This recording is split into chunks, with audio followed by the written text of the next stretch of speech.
So for the loop move, we have the walk left or walk right, which had to be called in the loop. Then we have bounded moves, for example the crouch or the block, which have to be phased into specific frame. So this is basically the division of the moves that we are using for the player, these three ones. And then we have the load textures, the destructor, freeing up the memory and deleting the rectangles of the moves.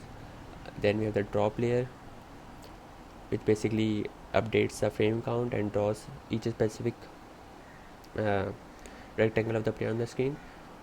Also, once the move finishes, with respect to the what flag they are carrying, for example move loop flag or move bound flag or move continue flag, we initializes the condition of that move in this function. And then we have the set volume of the chunks, which changes the volume of the function according to the logic that is being set within the main menu. False all does the obvious thing. Then we have false check, which does the same thing. The idle. So these are basically the specific the virtual functions that I showed you in the HPP file. So some of the work that is general or is common to all the players is being done here, but the rest of the work that is basically the explicit or rather uncommon to all the players is done within these concrete classes. But here we are doing the general work which had to be done for all the players for each of the move: idle, walk left, walk right, jump, crouch, idle block, idle punch, crouch block, crouch kick, and so on.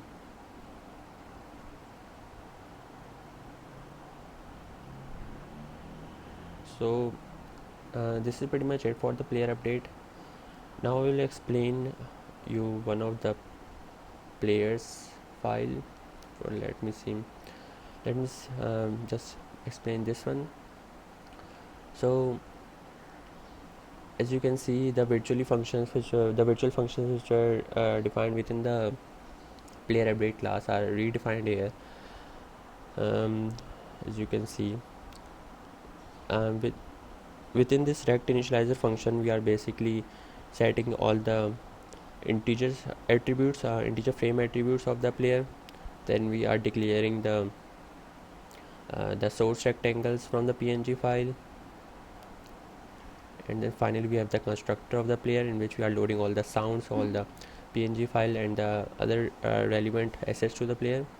Then we initializes the player by calling the rect initializer to set its all the rectangles. Then we have to decide whether it is an opposite player or the actual player that we are playing, so as to draw on the screen. Then these functions, as you see, are basically redefined, as I was telling you earlier. Idle is redefined, walk left is redefined. Their redefinition is not common to all the players, so we had to keep them separate um, by implementing them individually.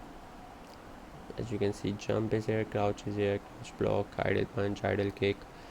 Most of the functions that you are seeing here, idle hit or crouch kick, crouch punch, idle kick, their logic was rather common to one another. That is the reason why you see their body is not that much filled compared to the special ones. A special move right here, which is much more extensive than the previous ones. This is because the logic of the special move of each of the player was different from each other, so we had to implement them separately, as you can see. So that's pretty much it for the concrete player class. The rest of the classes that you are seeing here, generally claw, and the other one which we are yet to implement, long, guile, and view, they pretty much follow the same logic, but with pretty much follow the same pattern, but with different logic. So let me demonstrate the game progress itself.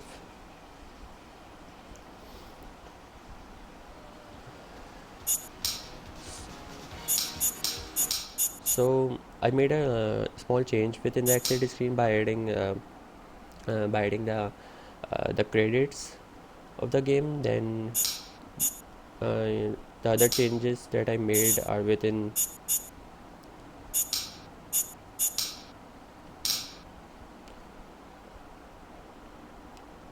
So as you can see that the player here is Guile, but basically we are fighting with Chun-Li and Cammy. This is because we are still working on the player, and we will be done by them by the end of this week probably. So as you can see, as I press D, the player moves on the right. As I move A, the player moves on the left. Then there is jump, then there is crouch, then there is punch. Also we put a significant delay within each move so as to give the other player the chance to strike back. This is the kick, this is the block, this is the crouch block, this is the hit, crouch hit, stun.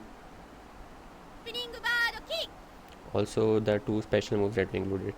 So that's pretty much it. As you can see, the player life is being decreased when I call the hit and the stun function. We did this to basically test the functionality of the player, which will obviously be done by the other player.